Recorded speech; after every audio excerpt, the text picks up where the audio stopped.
के TV news में आपका स्वागत है। मैं स्तुति और आइए एक नजर डालते हैं शहर की प्रमुख सुर्खियों पर। विश्व रक्तदाता दिवस पर बीएचयू अस्पताल के सेमिनार हॉल में रक्तदाताओं के सम्मान व रक्तदान शिविर का हुआ आयोजन।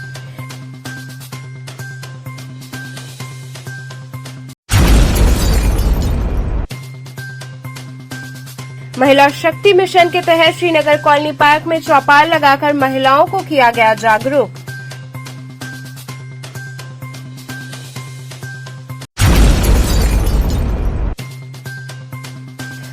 खबर का हुआ असर, करौंदी सुसवाही मार्ग पर फैली सिल्ट को नगर निगम ने सक्रियता दिखाते हुए हटाने का किया कार्य।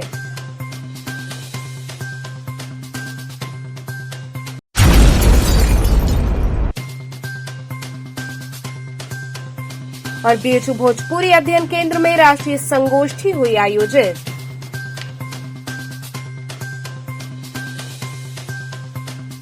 और अब खबरें विस्तार से। विश्व रक्तदाता दिवस पर बीएचयू अस्पताल के सेमिनार हॉल में रक्तदाताओं के सम्मान व रक्तदान शिविर का आयोजन हुआ। विश्व रक्तदाता दिवस पर रक्तदान करने वाले दानवीरों को स्मृति चिन्ह और प्रमाण पत्र देकर सम्मानित किया गया। काशी हिंदू विश्वविद्यालय सरसुंदर लाल चिकित्सालय के सेमिनार हॉल में रक्तदाताओं के लिए सम्मान समारोह और रक्तदान शिविर का आयोजन किया गया। कार्यक्रम का शुभारंभ मालवीय जी की प्रतिमा पर माल्यार्पण और कुलगीत के साथ हुआ। कार्यक्रम में मुख्य अतिथि के रूप में डायरेक्टर प्रोफेसर अशोक कुमार, विशिष्ट अतिथि professor R N. Chaurasia, medical superintendent Pankaj Bharti, blood bank के इंचार्ज संदीप कुमार उपस्थित रहे। कार्यक्रम में पहुंचे मुख्य अतिथि के रूप में प्रोफेसर डॉक्टर अशोक कुमार ने कहा कि ब्लड डोनेशन के उपलक्ष्य में ये कार्यक्रम आयोजित किया गया है। किसी अस्पताल के लिए ब्लड बैंक बहुत ही आवश्यक चीज होती है। हमारे हॉस्पिटल में थैलेसीमिया के भी बच्चे हैं जिनको हर मंथ ब्लड की आवश्यकता पड़ती है। हमारा ब्लड बैंक बहुत ही अच्छा कार्य कर रहा है। पहले थैलेसीमिया के बच्चों के लिए ब्लड अरेंज करना पड़ता था, परंतु अब आज स्वैच्छिक रक्तदान से कहीं से भी ब्लड लेने की आवश्यकता नहीं पड़ती है, बल्कि हमारा ब्लड बैंक इन बच्चों को ब्लड उपलब्ध कराता है। डॉक्टर संदीप ने बताया कि अभी तक 25 लोग ब्लड डोनेट कर चुके हैं। आज लगभग 78 लोगों को सम्मानित किया गया है। सबसे ज्यादा ब्लड डोनेट करने वाले में निरंकारी संस्था होती है। बीएचयू एनएसएस संस्था द्वारा भी बहुत ज्यादा ब्लड डोनेशन किया जाता है। शहर के बहुत सी स्वयंसेवी संस्थाएं हैं जो समय समय पर ब्लड डोनेट करते रहते हैं। उन्होंने लोगों से अपील किया कि लोग खुले मन से ब्लड दें, जिससे किसी भी मरीज को ब्लड या प्लाज्मा की कमी न होने पाए। कार्यक्रम में काफी संख्या में लोग उपस्थित रहे। आज जो है विश्व रक्तदाता दिवस के उपलक्ष्य में आज एक सम्मान समारोह और रक्तदान शिविर समारोह का आयोजन किया गया था। और आज के दिन जो है हम लोग साल भर में जितनी हमारी संस्थाएं जो हमारे साथ ब्लड डोनेशन कैंप कराती हैं और हमसे जुड़ी हुई रहती हैं, उन सबको जो है हम लोग सम्मान देने का कार्यक्रम आज किए हुए हैं, जिसमें हमारे पास जो लोग रेगुलरली वॉलंटरी ब्लड डोनेट करते हैं उन संस्थाओं को और उन लोगों को, और जो हमारे साथ संस्थाएं जो हमारे साथ निरंतर ब्लड डोनेशन कैंप कराती हैं, जिसकी वजह से हम अपने यहाँ जो पीड़ित मरीज हैं उन मरीजों की सेवा कर पाते हैं, उन सभी लोगों के लिए हम लोग आज सम्मान का आयोजन किए हुए हैं। यहाँ पर कितनी संस्थाओं को सम्मानित किया गया और कितना ब्लड डोनेशन हुआ? लगभग 78 के आसपास में हमारे साथ संस्थाएं जो जुड़ी हुई हैं हमारे साथ रक्तदान के कार्यक्रम में, उन सारी संस्थाओं को हम लोगों ने बुलाया था, उनको सबको सम्मान दिया गया। और प्लस अभी तक जो है हमारा लगभग 25 से 30 यूनिट डोनेशन हो चुका है और अभी यह आज पूरा दिन भर का ये कार्यक्रम है। दिन भर ब्लड डोनेशन रक्तदान शिविर चलता रहेगा और शाम तक देखिए कितना हो पाता है। कितने का लक्ष्य रखा गया? लक्ष्य तो हमारा लगभग 100 से ज़्यादा ही डोनेशन होगा। अब चूँकि 100 से ज़्यादा डोनेशन हो जाएगा, अब ये पूरा 14 जून से लेकर के 13 जुलाई तक भारत सरकार की जो नियमावली है उसके तहत जो है हम लोग इसको पूरे 1 महीने तक सेलिब्रेट करेंगे। कोई ऐसे हैं जो 100 बार से ऊपर भी ब्लड डोनेशन किया तो कौन? हाँ, हमारे पास जो है लगभग 100 बार से ज़्यादा डोनेट करने वाले एक प्रदीप इसरानी जी हैं, जो रेगुलरली 3 महीने में ब्लड डोनेट करते हैं, हर 15 दिन पे एसडीपी डोनेशन करते हैं। और वो एक मिसाल हैं जो लोग जो ब्लड डोनेट करने से जो डरते हैं। लगभग 172 बार उनके हिसाब से उन्होंने ब्लड डोनेट अभी तक कर चुके हैं। देखिए, ये जो है ब्लड डोनेशन डे होता है, उसके उपलक्ष्य में आयोजन किया गया है। डॉक्टर संदीप आप आ जाओ। तो उसमें देखिए ब्लड डोनेशन की बहुत ही एक अहम भूमिका होती है किसी अस्पताल को चलाने में। जब लोगों को उसके ब्लड की जरूरत पड़ती है और एक अच्छा ब्लड बैंक है तो हम लोगों की जान को बचा सकते हैं। और हमारे यहाँ काफ़ी थैलेसीमिया के बच्चे भी हैं जिनको हर महीने ब्लड की ज़रूरत पड़ती है, तो हमारा ब्लड बैंक बहुत अच्छा काम कर रहा है। पहले माँ बाप को या उनके अभिभावकों को ब्लड का अरेंज करना पड़ता था, अब हमारा ब्लड बैंक इस हालत में आ गया है कि और वॉलंटरी डोनेशन होता है, स्वैच्छिक रक्तदान होता है। तो थैलेसीमिया के बच्चों को उनके अभिभावकों को ब्लड देने की ज़रूरत नहीं है, पूरा हॉस्पिटल से उपलब्ध है। तो ये बहुत ही एक अच्छी सहूलियत है और डॉक्टर संदीप इसके लिए पूरा दिन रात काम करते रहते हैं, उनकी पूरी टीम इसके लिए लगी रहती है और ताकि हमारी पूरी व्यवस्था सुचारू रूप से बनी रहे। तो ये बहुत अच्छा ये कार्य है, तो इसलिए आज हम यहाँ इकट्ठे हुए थे जाकर के। और जिन लोगों ने ब्लड डोनेट किया हुआ है उनको प्रोत्साहन करने के लिए, उनको धन्यवाद करने के लिए इस दिन का आयोजन किया गया है। और उन्होंने बहुत से लोगों को मोटिवेट किया हुआ है, प्रोत्साहित किया हुआ है ताकि ब्लड की कमी लोगों को ना आने पाए। आज यहाँ से कितने लोगों ने ब्लड डोनेट किया? डॉक्टर संदीप बताएंगे आप? 25 के लोग जैसे कह रहे हैं डॉक्टर। अभी ये ब्लड डोनेशन कैंप कंटिन्यू है, अभी तक 25 लोगों ने डोनेट कर चुका है। सम्मानित कितने लोगों को किया गया? सम्मानित लगभग 78 को बुलाया गया था। सर, इसमें सबसे ज़्यादा ब्लड डोनेट सबसे ज़्यादा अधिक बार करने वाले कौन से संस्था हैं? सबसे ज़्यादा संस्था जो होती है निरंकारी, संत निरंकारी जो है हमेशा से आगे रहती हैं, क्योंकि उनकी बहुत बड़ी संगठन है और उनके लोग बहुत ही डेडिकेटेड हैं। और बाकी एक हमारे KRK संस्था है, अपने हमारे यूनिवर्सिटी के जो NSS हैं, स्टूडेंट हैं, वो भी बहुत ही ज़्यादा मात्रा में ब्लड देते हैं। फिर हमारे IIT के हैं बच्चे, वो बहुत ब्लड देते हैं। तो इस तरह से, और यहाँ के शहर के बहुत सारे स्वयंसेवी संस्थाएं हैं, वो भी ब्लड डोनेशन करते हैं। क्या करना चाहेंगे? मैं अपील ये करना चाहूँगा कि आप खुले मन से ब्लड दें, जिससे कि किसी मरीज को ब्लड और प्लाज्मा की कमी कभी ना हो। महिला शक्ति मिशन के तहत श्रीनगर कॉलोनी पार्क में चौपाल लगाकर महिलाओं को जागरूक किया गया। महिला शक्ति मिशन के तहत आज लक्सा थाना अंतर्गत श्रीनगर कॉलोनी पार्क में महिला जागरूकता अभियान के अंतर्गत चौपाल लगाई गई। इस चौपाल में महिलाओं बालिकाओं को शक्ति दीदी द्वारा किस प्रकार उनके हित में कार्य किया जाएगा, इस विषय में जानकारी दी गई। DCP zone Kashi RS Gautam ने बताया कि महिला अपराध रोकने और भयमुक्त वातावरण को बढ़ावा देने के उद्देश्य से ये चौपाल लगाई गई है, जिसमें महिलाओं को बताया गया है कि यदि उनके साथ किसी भी प्रकार की घटना घटित होती है, कोई भी अपराध होता है, तो वो तुरंत ही जो हेल्पलाइन नंबर्स हैं उनसे संपर्क करें। इन हेल्पलाइन नंबरों पर महिला पुलिसकर्मी ही फोन उठाती हैं और वे बेझिझक उनसे अपनी समस्याओं को साझा करें। चौपाल में महिलाओं को हेल्पलाइन नंबर, महिला help desk, cyber help desk इत्यादि के बारे में विस्तार पूर्वक जानकारी दी गई है। उन्होंने बताया कि महिलाओं को जागरूक करने के उद्देश्य से ये अभियान 15 दिनों तक शहर के विभिन्न क्षेत्रों में चलाया जाएगा। इस मौके पर DCP Kashi zone RS Gautam के साथ ही ACP दशा सुमित, अवधेश पांडे, इंस्पेक्टर चौक शिवाकांत मिश्रा, SHO दशा सुमित अजय मिश्रा, लक्सा थाना प्रभारी बैजनाथ सिंह इत्यादि लोग मौजूद रहे। आज ये चौपाल का आयोजन दशा समेत सर्किल में किया गया, जिसमें हमारे ACP दशा समेत और सर्किल के तीनों SHO उपस्थित हुए। यहाँ पर महिलाओं को आवश्यक सेवाओं से संबंधित हेल्पलाइन नंबर की जानकारी दी गई। महिला अपराधों से कैसे निपटा जाए, मिशन शक्ति के द्वारा आयोजित महिला help desk, cyber help desk और अन्य जो सरकारी योजनाएं हैं उनके बारे में भी अवगत कराया गया। साथ ही महिलाओं को प्रेरित किया गया कि कहीं भी कोई अपराध घटित होता है इनके साथ में, तो तत्काल उसके बारे में जो शक्ति दीदी हैं चौपाल लगाएंगे गली मोहल्लों पे, उनको अवगत कराएं। इसके अतिरिक्त जो हेल्पलाइन नंबर हैं 1090, 112, 1081, 1098, 1076, इन सारे हेल्पलाइन नंबर में आप सूचित भी कर सकते हैं संबंधित सूचना को। इसी तरह से यदि कहीं साइबर जनित आपके साथ अपराध घटित होता है तो जो साइबर हेल्प डेस्क है वहाँ तत्काल सूचित करें। साथ ही साथ जो साइबर हेल्पलाइन नंबर है 1930 1930 इस पर तत्काल सूचित करेंगे तो आपको साइबर जनित अपराध में सहायता मिलेगी।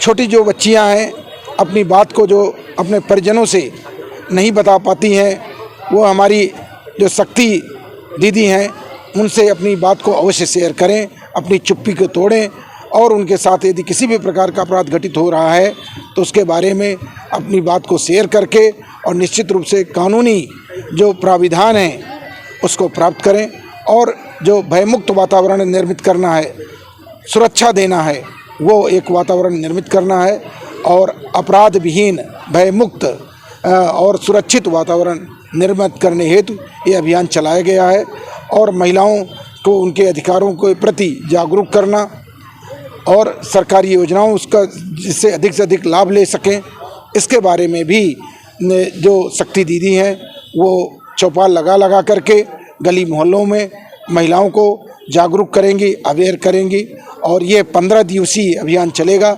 ये 12 मई से जो अभियान 12 जून से जो अभियान प्रारंभ हुआ। मैं मिशन शक्ति के तहत महिलाओं से आग्रह करना चाहूँगी या फिर उनको इस तरह से उनके साथ परिचित होना चाहूँगी कि जिससे वो अपनी समस्याएं मतलब पूर्ण रूप से अपनी तरफ से बता सकें। मतलब कोई डर ना हो, संकोच ना हो, एकदम फ्रेंडली नेचर हो, इको फ्रेंडली कि हमारी फ्रेंड जैसी हैं शक्ति दीदी जैसा कि नाम दिया गया, एकदम मतलब कोई संकोच ना हो, कोई हेजिटेशन ना हो, निसंकोच भाव से बता दें। और होता है कुछ व्यक्तिगत समस्याएं होती हैं जो घर परिवार पे भी नहीं बता पाती हैं। अगर उन समस्याओं से निपटने की भी बात आती है तो उसके लिए बहुत सारी स्कीम्स, बहुत सारे प्लेटफॉर्म, बहुत सारे सरकारी योजनाओं के तहत नंबर जारी किए गए हैं। जैसे 1090 सबसे ज़्यादा प्रचलित नंबर और सबसे ज़्यादा काम करने वाला नंबर है। सबसे बड़ी चीज़ इसकी ये है कि उनकी प्राइवेसी भी मेंटेन, महिलाओं के लिए यही होता है कि उनको थाने पे भी ना जाना पड़े और उनको पूरी मतलब सहायता भी दी जाए। तो उसके लिए सबसे ज़्यादा अच्छा नंबर है 1090 नंबर डायल करेंगी, उसका नंबर जो फ़ोन उठाया जाएगा वो किसी महिला पुलिसकर्मी द्वारा ही उठाया जाएगा। मतलब वहाँ जो कार्यरत होगी वो महिला ही होगी। तो महिलाएँ महिलाओं से बताने में संकोच नहीं व्यक्त करती हैं, इसलिए 1090 181 महिला उत्पीड़न का नंबर है। अगर महिलाओं से उत्पीड़न होता है, सास परेशान कर रही है या घर पे कोई पारिवारिक विवाद है वो बताना चाहें तो 181 नंबर प्लस मुख्यमंत्री जी से कोई आग्रह करना चाहें या कोई ऐसी समस्या है जो उनके लेवल तक है वहाँ तक बताना चाहें तो उसके लिए 1076 है। प्लस कोई सरकारी योजना जैसे एम्बुलेंस की सुरक्षा पाना चाहें 108 नंबर है। कोई प्रसव पीड़ित, इस सारी योजना से कितना लाभ मिलेगा इन लोगों को? देखिए प्रयास किया जाएगा कि पूर्ण रूप से प्रयास किया जाएगा कि उनको 100% लाभ दिया जाए। अब उसके लिए हम लोग भी एकजुट होंगे, हम लोग भी आगे आएंगे, वो भी एक कदम आगे आएंगे, हम 4 कदम आगे आएंगे तो सफलता थोड़ा ज़्यादा मिलेगी। खबर का असर हुआ। करौंदी सुसवाही मार्ग पर फैली सिल्ट को नगर निगम ने सक्रियता दिखाते हुए हटाने का कार्य किया। केटीवी चैनल पर प्रमुखता से खबर दिखाए जाने का असर हुआ। बता दें कि नाले की सफाई 1 सप्ताह पूर्व कर दी गई थी। करौंदी चौराहे से लेकर सुसवाही मार्ग पर ठेकेदार द्वारा सिल्ट मुख्य मार्ग पर ही फिकवा दिया गया था, जिसके चलते मार्ग पर चलने वाले लोग परेशान हो रहे थे तथा आधी सड़क पर मलबा रखा हुआ था। मार्ग से गुजरते वाहन के कारण पूरे सड़क पर गंदगी का अंबार लगा हुआ था। इस मामले पर जब हमारे चैनल के माध्यम से खबर को प्रमुखता के साथ दिखाया गया तो नगर निगम की टीम सक्रिय हुई और समस्या पर उनका ध्यान आकृष्ट हुआ। खबर चलने के बाद मुख्य मार्ग पर फैले सिल्ट को नगर निगम द्वारा तत्काल हटवाया गया। जहां नगर निगम की लापरवाही सामने आ रही थी, वहीं खबर को प्रमुखता से दिखाए जाने के बाद विभाग की ओर से सक्रियता दिखाते हुए मार्ग पर से सिल्ट हटवाया गया, जिससे राहगीरों एवं स्थानीय निवासियों को राहत मिली।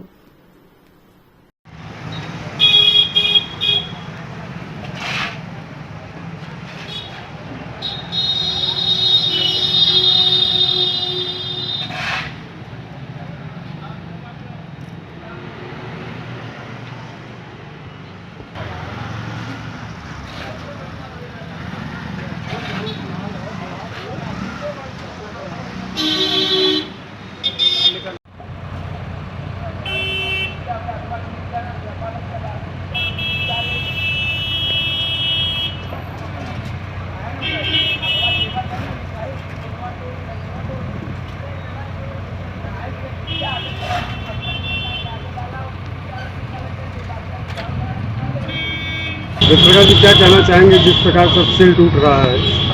ये तो मीडिया कर्मियों की जागरूकता और आप लोगों की लगने की वजह से ये सारा कुछ हो पाया, नहीं तो कम से कम 10 दिन से तो ऐसे ही पड़ा था और कोई देखने वाला नहीं था, लेकिन आप लोगों के प्रयास से ये संभव हो पाया कि उठ रहा है। इसके लिए आप लोगों को बहुत बहुत धन्यवाद। नगर निगम को कोई आप मतलब एडवाइस देना चाहेंगे? एडवाइस कम से कम जो सरकार का मानक है, जो नियम कानून, उसके तहत कम से कम 24 घंटे में ही उठ जाना चाहिए था सील्ड, या इस पर डिसइंफेक्टेंट या कुछ छिड़काव उड़काव कर देते तो लोगों को शायद बीमारियों के खतरे से बचा जा सकता था। लेकिन ये खोदने के बाद, नाला साफ करने के बाद यहाँ कोई देखने तक नहीं आया। ये जितना आप देख रहे हैं पटिया वटिया उठा के सारे दुकानदार या जो लोकल लोग थे उन्होंने अपना रखा, छोड़ के चले गए। जैसे भी से बाहर निकाले मलबा, उसके बाद छोड़ छाड़ के चले गए, कोई देखने वाला नहीं है दोबारा। लेकिन आप लोगों के सहयोग से ये दोबारा संभव हो सका है कि इन्होंने मलबा उठाने का काम शुरू किया है, और शायद इसके बाद वो दुरुस्त हो जाए। अजय जी, किस प्रकार ये कार्य कर रहे हो? ये नाले का सफाई है। कहाँ से कहाँ तक ये चल रहा है? ये करौदी बाजार से लेके करौदी चौमानी से लेके नुआ बाईपास तक। अच्छा अजय जी, जैसे ये जो नाली का कार्य हुआ था, जो नाली का कचरा निकाला था, किसके द्वारा, आप ही के द्वारा निकला था? लेबर लोग निकाले थे। लेबर हाँ, जैसे 10 दिन से कचरा यहाँ पड़ा हुआ था, तो ऐसा कुछ तुरंत क्यों नहीं हटाया? सूखा, जब कचरा सूख जाता है तभी हटता है वो ना। लेकिन जैसे कचरा सूखने के बाद बहुत ज़्यादा गंदगी सी हुई, और जैसे खाने पीने के सामान है, तो लोगों को भी तो इफेक्ट हुआ होगा। हाँ, बिल्कुल हुआ होगा। इसकी जिम्मेदारी मतलब नगर निगम की है या ये आप जिम्मेदारी लेंगे? नहीं, जिम्मेदारी क्या, जब तक नाला पूरी तरह से साफ नहीं हो जाता है तब तक कचरा कैसे उठेगा। जैसे 10 दिन इस समय जिस हिसाब से धूप है 44-45 डिग्री, तो 3 दिन 4 दिन में तो नाला जितना भी सूख गया होगा, 10 दिन क्यों लग गया? लग गया, जैसे भी लड़के की तबीयत खराब हो गया धूप की वजह से, सब काम नहीं कर पा रहे थे, यहाँ रुकेंगे एक छोटे से ब्रेक के लिए। आप बने रहिए KTV के साथ।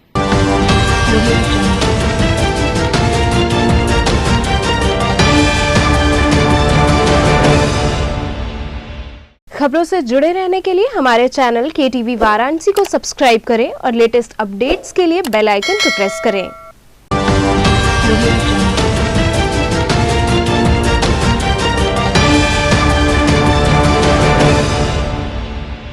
ब्रेक के बाद आपका स्वागत है। BHU भोजपुरी अध्ययन केंद्र में राष्ट्रीय संगोष्ठी आयोजित की गई। काशी हिंदू विश्वविद्यालय स्थित भोजपुरी अध्ययन केंद्र के राहुल सभागार में 1 दिवसीय राष्ट्रीय संगोष्ठी का आयोजन किया गया। कार्यक्रम का शुभारंभ मालवीय जी की प्रतिमा पर माल्यार्पण कुलगीत के साथ हुआ। इसके बाद अतिथियों का स्वागत अंगवस्त्रम और पुष्पगुच्छ देकर किया गया।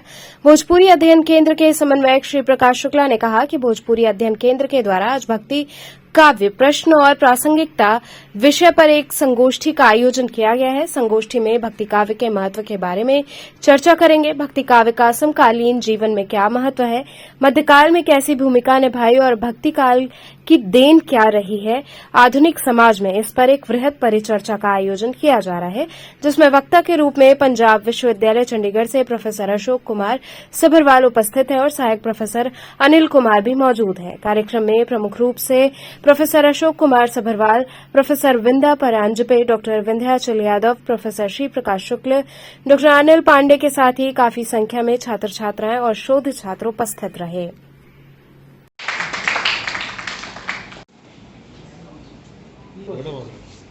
अभी तो पास हो जाइए।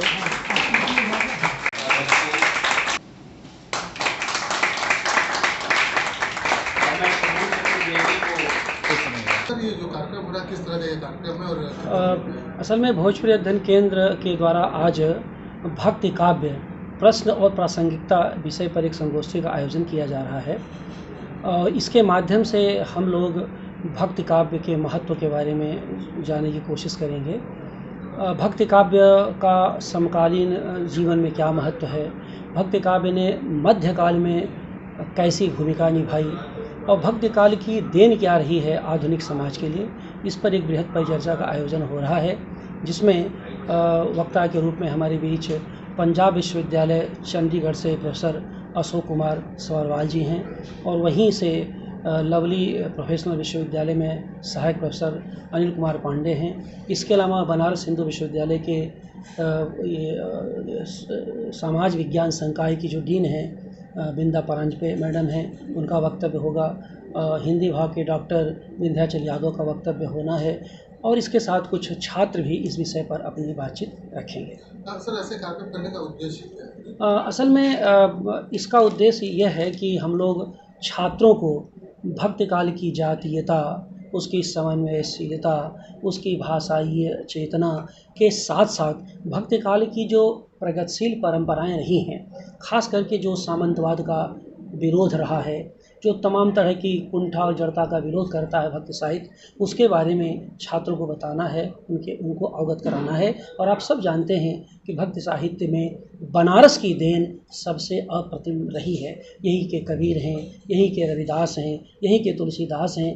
तो इन संतों के माध्यम से हम लोग भक्ति काल के समकालीन महत्व पर बातचीत कर रहे हैं। अच्छा, विषय क्या है? भक्ति काव्य, प्रश्न और प्रासंगिकता।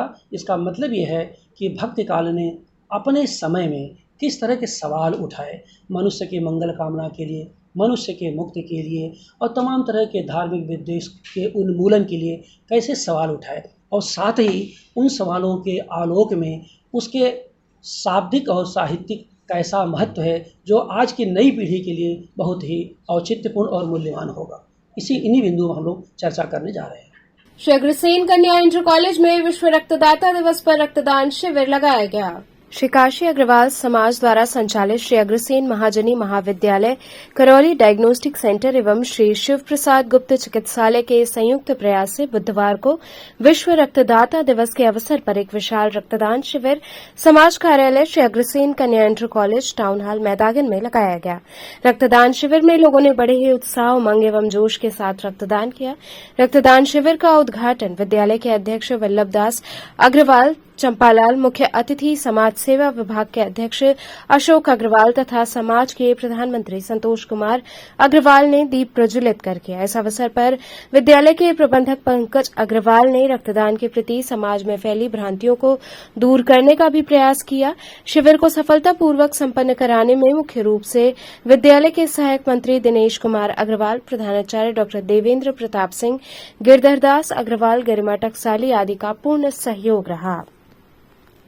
आज वर्ल्ड ब्लड डोनर डे के दिवस अवसर पर श्री काशी अग्रवाल समाज द्वारा संचालित श्री अग्रसेन महाजनी महाविद्यालय, करौली डायग्नोस्टिक सेंटर एवं श्री शिव प्रसाद अस्पताल के सौजन्य से एक विशाल रक्तदान शिविर समाज कार्यालय श्री अग्रसेन कन्या इंटर कॉलेज मैदानी वाराणसी में लगाया जा रहा है, जिसमें समाज के विभिन्न लोग, स्त्री पुरुष सभी लोग बड़े उत्साह, उमंग एवं जोश के साथ भाग ले रहे हैं।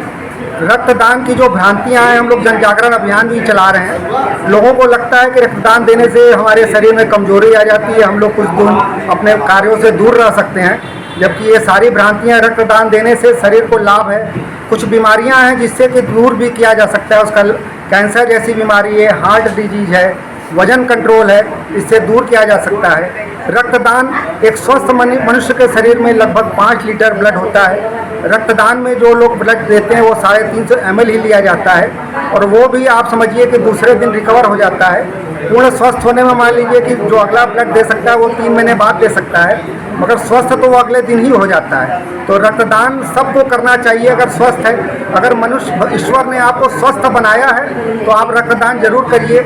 जैसे जीवन में ईश्वर की प्रार्थना है जरूरी, वैसे रक्तदान को भी मान लीजिए कि जरूरी है। और जीवन जीते जी रक्तदान करिए, मरणोपरांत संकल्प लीजिए कि नेत्रदान परिवार वाले करवावें। ये दोनों पुनीत कार्य, दोनों एक ऐसी चीज़ है जो कि डॉक्टरों द्वारा विकसित नहीं की जा सकती, जो कि प्रभु द्वारा ही है। इसका लाभ हम दूसरों को दे सके तो हमारा नुकसान नहीं है, कोई भी लाभ ही है। तो आज कितने लोगों का लक्ष्य है आपका? हम लोगों ने लक्ष्य तो कोई नहीं बनाया है, मगर जिस तरीके का उत्साह है, हमको लगता है कि 3 डिजिट में पहुँच। आज यहाँ पर श्री काशी अग्रवाल समाज के द्वारा रक्तदान शिविर लगाया गया है, जो कि सखम्बा में स्थित अग्रसेन महाजनी, करौली डायग्नोस्टिक और हरसुंदर अस्पताल के सौजन्य से यहाँ पर बहुत बृहद आयोजन होना है, जिसमें सभी उत्साहित होकर स्त्री और पुरुष भाग ले रहे हैं। रक्तदान महादान है, इस संकल्प को लेते हुए हम लोग यह कार्य यहाँ पर कर रहे हैं।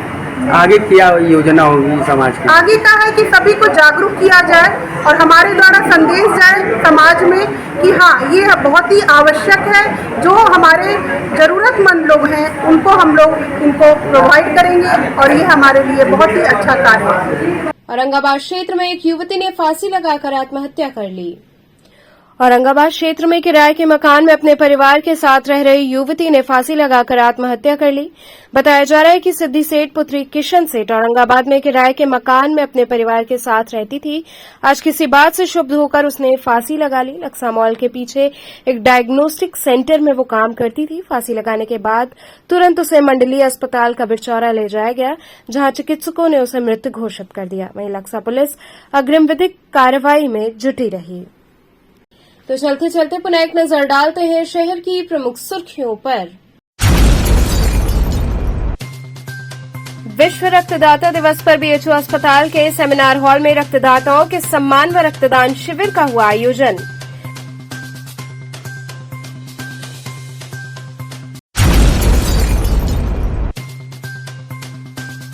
महिला शक्ति मिशन के तहत श्रीनगर कॉलोनी पार्क में चौपाल लगाकर महिलाओं को किया गया जागरूक।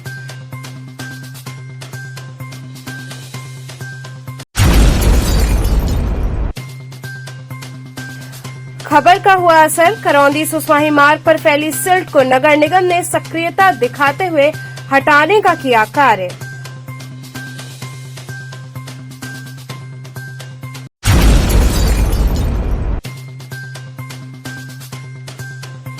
और बीएचयू भोजपुरी अध्ययन केंद्र में राष्ट्रीय संगोष्ठी हुई आयोजित।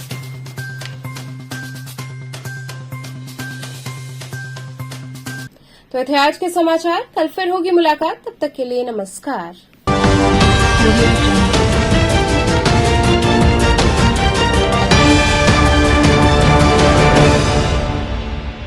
खबरों से जुड़े रहने के लिए हमारे चैनल KTV वाराणसी को सब्सक्राइब करें और लेटेस्ट अपडेट्स के लिए बेल आइकन को प्रेस करें।